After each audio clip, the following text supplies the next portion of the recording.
प्रदेश सरकार के बेहतर स्वास्थ्य सुविधाओं के लाख दावों के विपरीत मंडी क्षेत्रीय अस्पताल में मरीजों को स्वास्थ्य सुविधाएं नहीं मिल रही हैं, जिसका खामियाजा आमजन को भुगतना पड़ रहा है। प्रदेश सरकार एवं स्वास्थ्य विभाग के सुस्त रवैये के चलते मंडी क्षेत्रीय अस्पताल में रेडियोलॉजिस्ट का पद खाली है, जिस कारण लोगों को अल्ट्रासाउंड करवाने में निजी क्लिनिकों का रुख करना पड़ रहा है। जोनल अस्पताल मंडी में रेडियोलॉजिस्ट न होने के चलते इन दिनों मरीजों को खासी परेशानियों का सामना करना पड़ रहा है। प्रदेश सरकार और स्वास्थ्य विभाग के सुस्त रवैये के चलते मंडी क्षेत्रीय अस्पताल में रेडियोलॉजिस्ट का पद खाली है। जोनल अस्पताल में पहले 2 रेडियोलॉजिस्ट हुआ करते थे, लेकिन अब वे नेरचौक मेडिकल कॉलेज में सीनियर रेजिडेंसी करने के लिए चले गए हैं, जिस कारण अब लोगों को जोनल अस्पताल में अल्ट्रासाउंड की सुविधा नहीं मिल रही है। अल्ट्रासाउंड की मशीन है, लेकिन रेडियोलॉजिस्ट नहीं है। ऐसे में मरीजों को अल्ट्रासाउंड के लिए प्राइवेट अस्पतालों और क्लिनिकों में जाकर अधिक पैसे खर्च कर अल्ट्रासाउंड करवाना पड़ रहा है। मरीजों और उनके तीमारदारों ने प्रदेश सरकार और स्वास्थ्य विभाग से जल्द रेडियोलॉजिस्ट की तैनाती अस्पताल में करने की मांग की। वहीं सिटीजन काउंसिल मंडी के अध्यक्ष ओपी कपूर ने कहा कि रेडियोलॉजिस्ट की तैनाती के लिए उपायुक्त मंडी और सीएमओ से भी बात की गई है और उन्होंने जल्द से जल्द जोनल अस्पताल मंडी में रेडियोलॉजिस्ट की तैनाती का आश्वासन दिया है। दोबारा हमने डीसी साहब से इस बारे में बात की। उन्होंने बताया कि उनकी बात हो गई है और जल्दी ही पोस्टिंग होगी।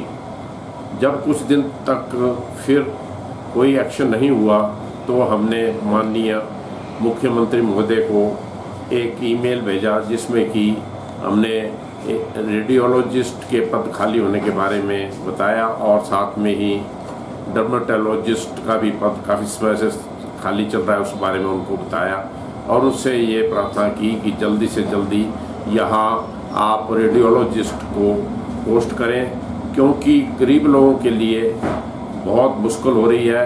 कम से कम 1500 रुपये से लेकर 5000 रुपये तक। सर मैं अपना इलाज करने गई और डॉक्टर ने हमें अल्ट्रासाउंड के लिए बोला, और जो अल्ट्रासाउंड तो आजकल है नहीं। ये बोलते हैं कि यहाँ डॉक्टर कोई है नहीं, तो इसकी वजह से हमें बाहर जाना पड़ता है, मतलब प्राइवेट। बहुत हो रही है, बहुत दूर की नहीं, बहुत हो रही है। मेरे को बहुत परेशानी यहाँ पे सरकारी संस्था में नहीं है और बाहर कराना पड़ रहा है हमारे को। हाँ जी, बाकी यही दिक्कत है, बाकी कुछ नहीं है। गरीब आदमी है, मतलब बाहर कराना पड़ रहा है हमारे को। वहीं जब इस बारे में चिकित्सक अधीक्षक डॉक्टर धर्म सिंह वर्मा से बात की गई तो उन्होंने कहा कि पहले जोनल अस्पताल मंडी में डॉक्टर विवेक गर्ग और डॉक्टर राजेश ठाकुर 2 रेडियोलॉजिस्ट थे। 15 मार्च के आसपास उनकी सिलेक्शन सीनियर रेजिडेंसी में हो गई और वे नेरचौक मेडिकल कॉलेज चले गए।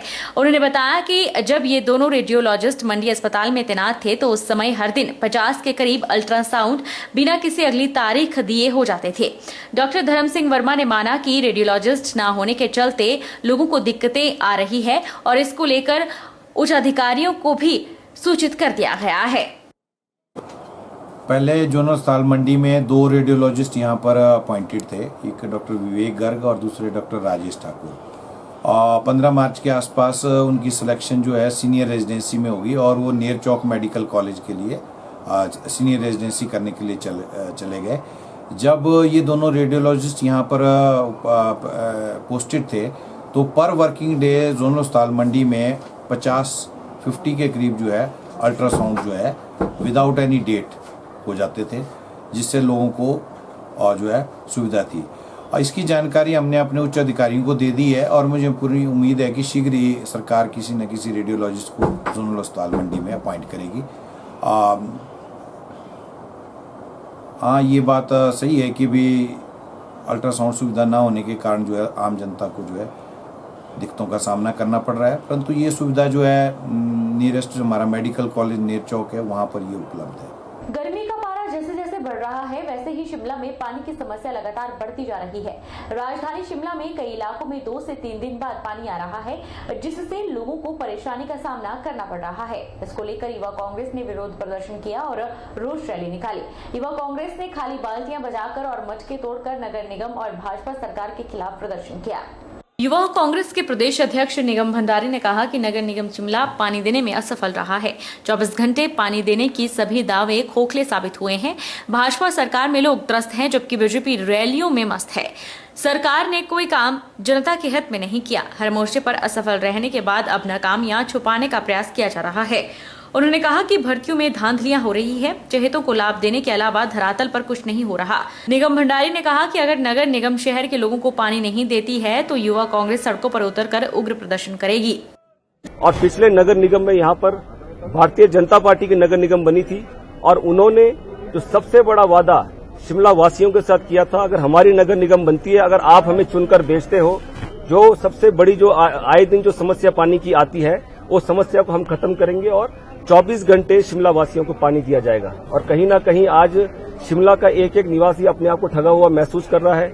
जिन परिवारों में सदस्य ज्यादा हैं वो तो इतने दुखी हैं कि आप देखिए कि चौथे या पांचवें दिन सिर्फ मात्र आधे घंटे के लिए पानी आता है। कई जगह हफ्ता हफ्ता पानी नहीं आ रहा है। उनको स्टोरेज कहीं ना कहीं स्टोरेज करने की पूरी कोशिश करते हैं, फिर भी कहीं ना कहीं पानी अपने परिवार वालों को पूरा नहीं कर पा रहे हैं। आज भी आप देखिए जो मूलभूत सुविधाएं, पानी जैसी मूलभूत सुविधाएं अगर सरकार पूरा नहीं कर पा रही है तो इन सरकार को जो हिमाचल प्रदेश की जनता ने, शिमला की जनता ने जो चुनकर भेजा तो काहे के लिए भेजा है। वहीं नगर निगम शिमला के पूर्व उप महापौर और कांग्रेस नेता हरीश जनार्था ने कहा कि पानी के निजीकरण होने के चलते पानी का संकट खड़ा हुआ है। पानी वितरण के लिए निजी कंपनी बनाई गई है जो पिछले 4 सालों में भी स्थापित नहीं हो पाई, जिसके चलते शहर में पानी के संकट से लोगों को जूझना पड़ रहा है।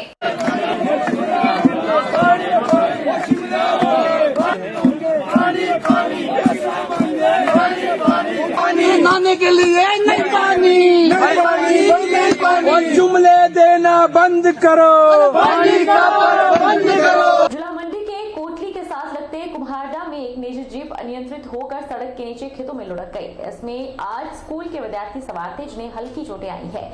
घायल बच्चों का इलाज कोटली के सिविल अस्पताल में किया गया। वहीं पुलिस मामले की जांच में जुटी हुई है। सुबह सवेरे स्कूल जा रहे बच्चों से भरी जीप हादसे का शिकार हो गई। मंडी जिला के कोटली के साथ लगते कुम्हारडा में एक निजी जीप अनियंत्रित होकर सड़क के नीचे खेतों में लुढ़क गई। जीप में चालक और 8 स्कूल के बच्चे सवार थे जिन्हें हादसे में हल्की चोटें आई हैं। घटना का पता चलते ही एम्बुलेंस तुरंत मौके के लिए रवाना हुई और बच्चों को कोटली सिविल अस्पताल पहुंचाया, जहां बच्चों का इलाज चल रहा है। वहीं घटना का पता चलने के बाद पुलिस की टीम भी मौके पर रवाना हुई और जांच में जुट गई है। बीएमओ शेखर कपूर ने बताया कि 10:30 बजे के करीब बच्चों को इलाज के लिए कोटली अस्पताल लाया गया और एक बच्चे को इलाज के लिए कड़कोह ले जाया गया है। उन्होंने बताया कि बच्चों को मामूली चोटें आई हैं। उधर एसपी मंडी शालिनी अग्निहोत्री ने बताया कि हादसे में कोई जानी नुकसान नहीं हुआ है। बच्चों को हल्की चोटें आई हैं और पुलिस मामले की जांच कर रही है। आज सुबह एक प्राइवेट जीप जिसमें स्कूल के बच्चे सवार थे, कुम्हारडा नाम की जगह जो कि पुलिस स्टेशन धर्मपुर के अंतर्गत आती है, वहां पे दुर्घटनाग्रस्त हुई, जिसमें अभी तक की जानकारी के हिसाब से टोटल 8 बच्चे उस गाड़ी में स्कूल के लिए जा रहे थे और ड्राइवर समेत टोटल 9 पैसेंजर उसमें जो थे, जिनमें से 3 बच्चों को माइनर इंजरीज आई हैं और उनको कोटली हॉस्पिटल और निजी जो आसपास के पीएचसी और सेंटर्स हैं वहाँ पे पुलिस द्वारा जो है उनका उपचार करवाया जा रहा है। मेडिकल टीम्स और एम्बुलेंसेस मौके पे तुरंत रवाना कर दी गई थी और कोई मेजर इंजरीज या मेजर इसमें कैजुअलिटीज जो है अभी तक नहीं बताई जा रही है। पुलिस की टीम मौके पे, डीएसपी सरकाघाट मौके पे और पूरी स्थिति का जायजा ले रहे हैं और आगे फर्दर जो है इसमें हम लीगल एक्शन इनिशिएट करके पुलिस स्टेशन धर्मपुर पेश करें। आज सुबह 10:30 के करीब कोटली सिविल हॉस्पिटल में 9 बच्चों को लाया गया जिनका एक्सीडेंट में चोट लगी थी। अभी उन सब का इलाज चला है और एक बच्चे को पीएचसी कड़कोह में ले गए हैं जो इस एक्सीडेंट में चोट लगी थी। अभी इन सब की यहाँ पे ट्रीटमेंट चल रही है। अभी इनके एक्सरेज और टेस्ट हो रहे हैं, फिर उस हिसाब से आगे देखेंगे किसका क्या करना है। कोई इसमें से अभी बहुत लाइफ थ्रेटनिंग इंजरी वाला कोई बच्चा नहीं है। जिला कुल्लू के ढालपुर के राजकीय महाविद्यालय में दृष्टिबाधित छात्रों को प्रताड़ित करने के मामले में एक नया मोड़ सामने आया है। कॉलेज में परीक्षा दे रहे दृष्टिबाधित छात्रों ने इस तरह की बात से इनकार किया है और कहा है कि बीते दिन उपायुक्त को जो ज्ञापन दिया गया है उसमें उनकी कोई मंजूरी नहीं है और न ही उन्हें राइटर के मामले में कॉलेज प्रशासन के द्वारा तंग किया जा रहा है। बीते दिनों अखिल भारतीय विद्यार्थी परिषद की कुल्लू इकाई के द्वारा उपायुक्त कुल्लू को ज्ञापन सौंपा गया था, जिसमें डीसी कुल्लू के समक्ष मांग रखी गई थी कि वह मामले में हस्तक्षेप करे। अखिल भारतीय विद्यार्थी परिषद का कहना था कि दृष्टिबाधित छात्रों को कॉलेज में परीक्षा के लिए राइटर नहीं दिया जा रहा है और छात्रों के द्वारा जो राइटर कॉलेज में लाए जा रहे हैं उस पर प्रशासन ऐतराज जता रहा है। वहीं इसके बाद छात्रा निशा ठाकुर का कहना है कि राइटर के मामले में पहले कॉलेज प्राचार्य के साथ बात की गई थी, जो अब सुलझ गई है। अब इस तरह का कोई भी विवाद उनका कॉलेज प्रशासन के साथ नहीं है। अखिल भारतीय विद्यार्थी परिषद के द्वारा उपायुक्त कुल्लू को जो ज्ञापन दिया गया है उसमें उनका कोई लेना देना नहीं है और ना ही अखिल भारतीय विद्यार्थी परिषद के साथ उनकी ऐसी कोई बात हुई है। अब वह राइटर साथ ला रहे हैं और अपनी परीक्षा आसानी से दे रहे हैं। तो जैसे कि मतलब हमारे 7 तारीख को पेपर शुरू हो चुके थे, तो उस वक्त हम अपने राइटर लेके आ रहे थे। तो मतलब उस वक्त ऐसा तो कुछ वो तो है नहीं सर, मतलब सुविधा हमारे को मतलब दी जा रही है, अच्छी सुविधा दी जा रही है। थोड़े से इश्यूज हो चुके थे, वो मतलब मैटर सॉल्व हो चुका है अच्छे से। हमने सर से बात की हुई थी इस बारे में, प्रिंसिपल सर से, तो वो मैटर सॉल्व हो चुका है और मतलब सुविधा हमारे लिए हर एक चीज़। जी देखिए, जैसे इश्यूज तो हुए थे मतलब परमानेंट राइटर के लिए, तो वो मिसअंडरस्टैंडिंग थी, वो क्लियर हो चुकी थी हमारे सर से पहले से ही। तो जैसे ये बयानबाजी हुई थी विद्यार्थी परिषद से और मतलब उन्होंने मतलब ये बयानबाजी की थी या फिर डीसी ऑफिस में ये मैटर पहुंचाया था, तो ये हमारे मतलब नॉलेज में नहीं थी, ना ही हम उनसे प्रत्यक्ष रूप से मिले थे। बच्चों के साथ कि उनको राइटर प्रोवाइड नहीं किया गया या उनके साथ मिसबिहेव हुआ है, उसके बारे में बच्चों ने, जो प्रभावित बच्चे थे जिनके बारे में नाम लिया जा रहा था कि इनके साथ प्रताड़ना की गई है, उन्होंने अपनी इच्छा से अपने बयान कलमबद्ध भी किए हुए हैं, जो आप सबके समक्ष हैं। तो मैं चाहता हूं, ये महाविद्यालय काफ़ी बड़ा महाविद्यालय है, जो छात्र संगठन हैं और इवन जो पेरेंट्स हैं, उनको महाविद्यालय के विकास के लिए, सर्वांगीण विकास के लिए अपना सहयोग देना चाहिए। पीजी कॉलेज बिलासपुर में 30 अप्रैल को होने वाले रोजगार मेले को लेकर तैयारियां शुरू हो गई है। चेतना संस्था और सेफ एजुकेट संस्था के संयुक्त तत्वाधान में होने वाले इस रोजगार मेले का आयोजन को लेकर पीजी कॉलेज बिलासपुर में चेतना संस्था संस्थापक मल्लिका नड्डा और रोजगार मेला संयोजक हरीश नड्डा ने निरीक्षण किया और उचित निर्देश दिए। रोजगार मेले को लेकर करीब 2500 युवाओं ने अपना पंजीकरण करवाया है। रोजगार मेले में 75 नामी कंपनियां बिलासपुर जिला के युवाओं को रोजगार प्रदान करेंगी। तो बिलासपुर कॉलेज में एक विशाल रोजगार पर्व का आयोजन किया गया है। आत्मनिर्भर भारत की दृष्टि से जो हमारे प्रधानमंत्री जी का आह्वान है, उसको ध्यान में रख के आज बिलासपुर में चेतना संस्था के माध्यम से ये रोजगार पर्व का आयोजन किया गया है, जिसमें लगभग 75 कंपनीज देश भर से रोजगार देने हेतु यहाँ आने वाली हैं। और हम आज यहाँ यही आग्रह करेंगे, निवेदन करेंगे कि हमारे युवा साथी जो शिक्षित हैं, जिनके पास स्किल है, जो किसी न किसी फील्ड में अपना अध्ययन पूरा कर चुके हैं, वो अवश्य इस मेले में आए और रोजगार का जो अवसर उनको प्रदान किया जा रहा है उसमें अपनी सहभागिता दे। अभी तक जो हमारे पास डाटा इकट्ठा हुआ है, तो लगभग 2500 युवाओं ने रजिस्टर किया है और हमारे पास 70 कंपनीज की कंफर्मेशन आ चुकी है। हमें पूरा विश्वास है कि 70 से अधिक कंपनीज भी आ सकती हैं, लेकिन 70 कंपनीज जिसमें एक कंपनी के लगभग 2 HR आएंगे, तो 150 तक HR और 70 कंपनियों की कंफर्मेशन मिल चुकी है।